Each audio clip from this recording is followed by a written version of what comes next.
So basically, my husband being this threshold guardian, uh, threshold guardian, where he guards my transformation from being, for example, where he guards this transformation within me, where I become this embodied, strong woman warrior.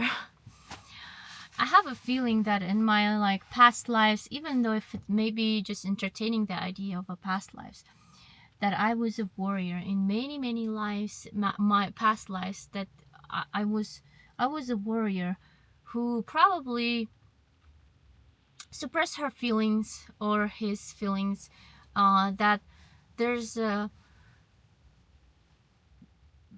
when there's a war going on, when there's things that you have to protect, some feelings and emotions are is not something that are helpful in a battle. Like in a battle, you have to be precise, follow orders, and put away your feelings. So for me, I think that's like, it sort of feels like this is my karmic lessons of being this sensitive, incarnating as an empath who feels so much, yet I don't have a sword in my hands. Like I can't, like, for me it feels so much easier if I could go, for example, and be a first responder, which I contemplated for long, like many times to, yet I can't, because I have little children, I have responsibility, I am a mom, I want to stay with my children, I want to be a mom, and I want to embody this whatever going on in my life as a mother. But I contemplated at some point to be a first responder, and I thought to myself, I could I could be good. I could be really good. I could be either a police or a firefighter. I could be somebody who, because of that I don't know if it's because of the hypervigilance or because of the sensitivity, but I know that under pressure, I can be a perfect person for this type of a profession. And I know that empath or super empath are really would be really good for this type of professions, because how equipped they are. If there's a dangerous situation, for example, like I could scan really quickly and I can decide on what to go. But it's not always like this life. It's not always like I have to fight danger. And that's why I talk about being like this past echo of like being a warrior, like soldier, warrior. I'm pretty sure I'm like connected to like World War II as well. But being this past connected to this past echo of being a warrior, for me, like right now, like in relationships, I can just, it would be really easy if somebody would just give me the orders and I would follow orders. But I don't have a sword. I don't have a sword to fight with. Like, that's not how I imagine relationships being, like the conflicts being resolved in relationships. What can you do if this is a family, if this is your own mother, for example, if this is your children, if this is your, I don't know, neighbors?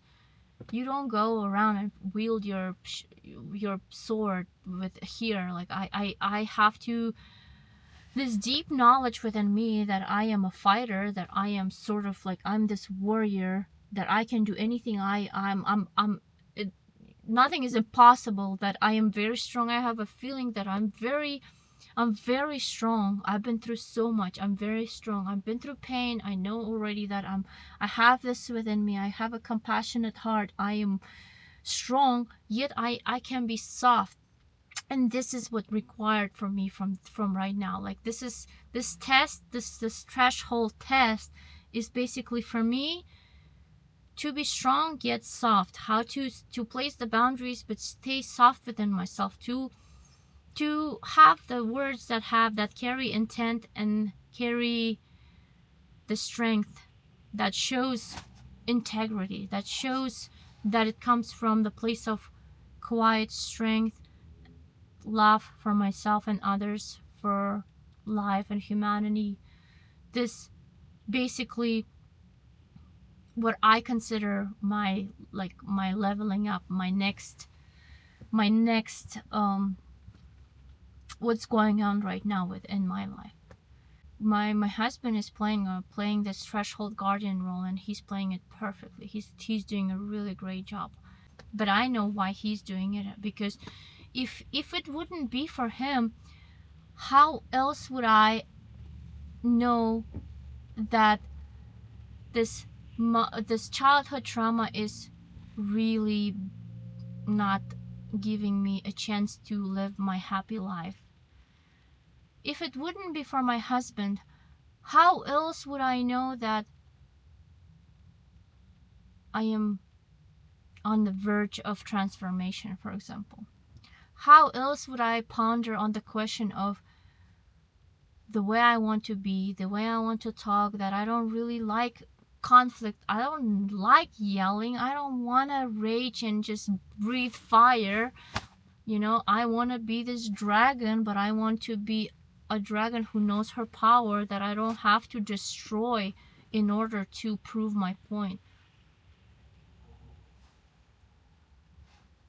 Because strength is not in destroying somebody just to prove that you are strong. Strength is actually in knowing, it's a quiet power, like in knowing that you are so strong that you don't need to prove to somebody by destroying them or raging or burning. That kind of a reaction comes from somewhere that is unhealed. And this is what I'm going to, this is something that the next step that I was talking about, that I embodying right now. I think I'm very close.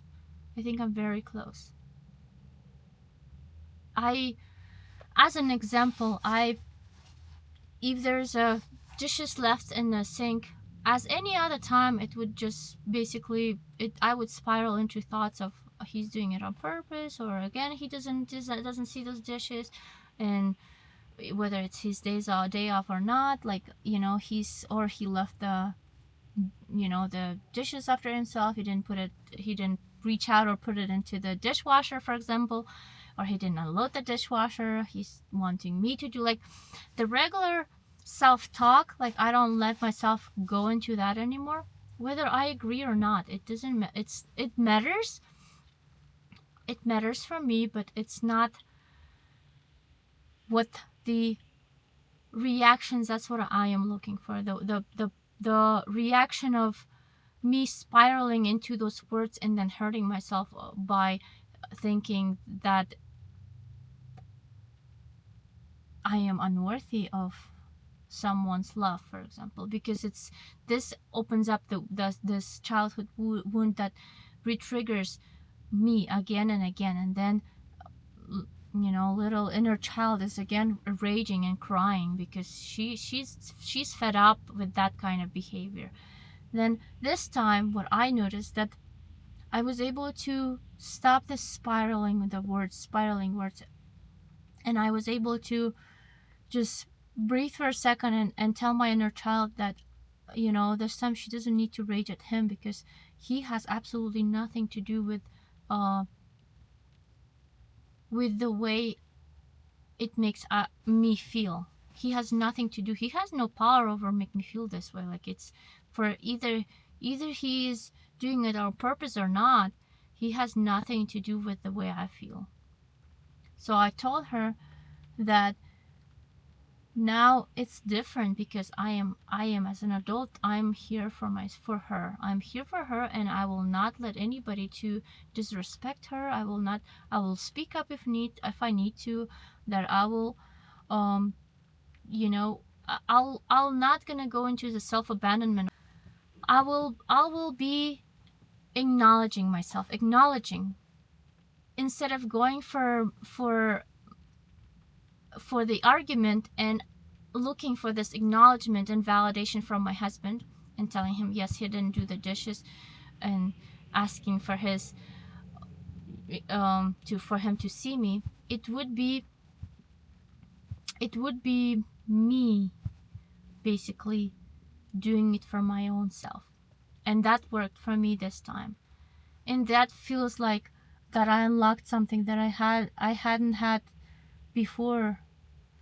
That feels like I found some sort of a key, you know, to the test that I couldn't pass for, like, for this few years. And he pushed me for a long time. He pushed me many times to sort of to understand that from now on there is going to be no raging, there's going to be no screaming, no pleading. I'm not going to plead for my husband to validate me. There's going to be no asking for him to see me, because now I'm at this space and place where I validate myself, where I see myself, where I know myself. It's very great place to be, because from this place I can see the horizon. Like I can see where I'm going. I can see this person who I'm trying to become. I can see that it's possible. I can see my strength, and I can see that there's no need for me to prove anymore that I am strong, that I am a good person, that I am this beautiful soul, that I am this kind person, loving person. There's no need for me to prove and argue my worth to anybody. I can see that I am worthy. I am giving it to myself. This is new beginning for me. It feels great and feels amazing. I want to sit here and just contemplate that forever, because it feels so great. It feels amazing. It feels like I'm passing this test finally. And it's only, I'm just excited. Like, I'm this excited like I won a lottery. I'm excited like, you know, something really great happened to me, and I'm excited to wake up the next day. For a long time I thought to myself, what is it that could help me wake up every day happy? Like, there was hobbies. Sometimes I would be excited about new hobby, and then I would get demotivated. I don't know, or maybe I didn't have the time to do this. At some point it just kind of dies out, and then it was always something needed to drive myself to be like this excited to wake up, or some excitement, you know, about living, you know. This is just the life force. This is just something you, like me, excited. I'm excited to live. For a long time, in my 39 years, I am excited to live, to see what life is going to bring me. I'm excited to unfold this life, like everyday life. I'm excited to go to the grocery right now to see what I can find, to see who I'm going to meet, to I don't know, to just daily things like this.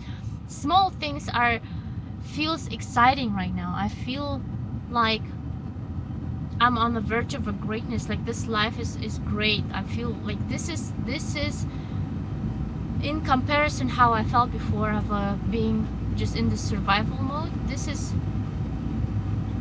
amazing. This feeling is like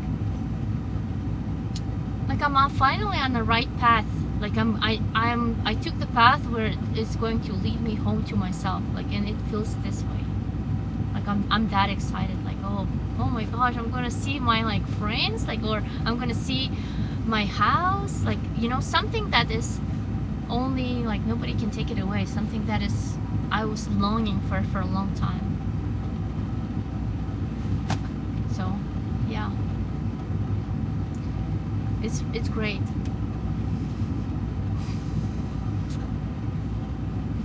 If anybody is going through the situation where they're confused, or they don't know if you live your life and you're just surviving, I want you to know that this is not all to it. The survival, if you're in a dark place, if you can't really understand why it's happening to you, this is not all to it.